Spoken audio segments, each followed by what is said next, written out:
Адам денесіндегі ең үлкен ағза тері, оның ауданы шамамен 2 шаршы метр боладымыз. Бұл туралы Википедияда National Geographic пен ғылыми мақалаларда жиі айтылады. Дегенмен тері сырттай қарағанда ғана үлкен сияқты көрінеді, ал анатомиялық тұрғыда ауданы бойынша ең үлкен ағза өкпе. 1967 жылы америкалық зерттеуші Уильям Турлбек әртүрлі себептермен қайтыс болған адамдардың өкпесін зерттеп, олардың ауданы 40-тан 100 шаршы метрге дейін жететінін анықтаған. Ал швейцариялық анатом Эвальд Вайбельдің деректері бойынша өкпенің ауданы 80 мен 180 шаршы метрдің арасында.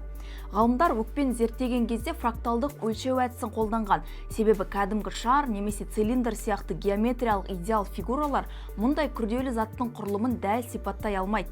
Сол сияқты 2014 жылы швед ғалымдар жарық және электронды микроскоптарды қолданып, ересек адамның ішегінің ауданы шамамен 32 шаршы метр болатынын анықтады.